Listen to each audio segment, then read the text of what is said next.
In front of me I have the brand new iPhone 7. Whether you are Team Android or Team iPhone, anyone can appreciate a well-built phone. And that's what we're here to find out. Can this matte black iPhone 7 survive my durability tests? I've tested over 38 phones so far, including the previous iPhones. So let's see how this newcomer does.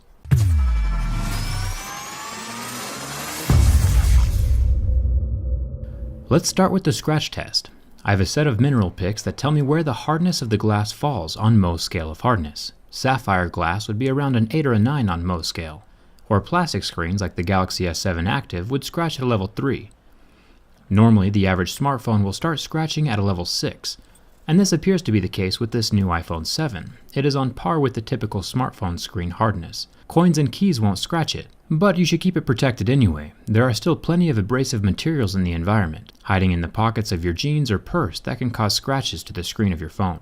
Let's jump down to the home button, or better said, the home touchpad now, since it doesn't click anymore. There have been rumors that the home button and the camera lens are made of sapphire, which would make them extremely scratch resistant, nearing the point of diamonds, which would be nice. Some smartphones, like the Galaxy phones, use a plastic home button that can scratch easily. But so far, this touchpad can resist the scratching from my razor blade. But is it sapphire, or is it just normal glass? The easiest way to find out is using the hardness picks. Like I mentioned before, glass will scratch at a 5 or 6, but sapphire should be around an 8 or a 9. And since this button has a deep scratch with a level 6 pick, we know for sure that it's regular glass and not sapphire. The earpiece is made of metal and very solidly stuck in place.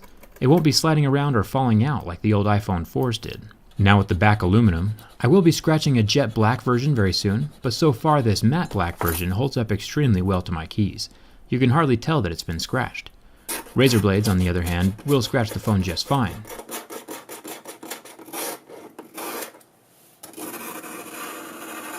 And this is why I always keep my razor blades in a separate purse. You should too, unless you want one of these $800 aluminum curlicues. Now for the camera lens. This glass piece is protecting the new 12 megapixel camera inside of the phone, and it is definitely scratch resistant, which is awesome. My razor blade does nothing to it. But is it sapphire? It still scratches deeply at a level 6, so it doesn't look like anything on this phone is sapphire. Sapphire does have its pros and cons, but I'll save that for another video. Next to the camera lens, we have what Apple is calling the Quad LED True Tone Flash. Initially, I thought that this might be 4 different colored LEDs, bringing even more life to pictures than just a dual-colored flash would. But while indeed there are 4 LEDs, it is still just the same normal 2 colors that the older iPhone 6 has. The flash is just brighter now, because there are more of the LEDs, which is good. Checking out the build quality of the rest of the phone, we find out that the buttons are metal, which is ideal. Plastic buttons tend to discolor or pop out more often than metal buttons do. So thumbs up to Apple for sticking with quality materials. The antenna bands are still plastic, but that's a necessity with Apple's design at this point in time. If you remove these antenna bands, no more cellular connection.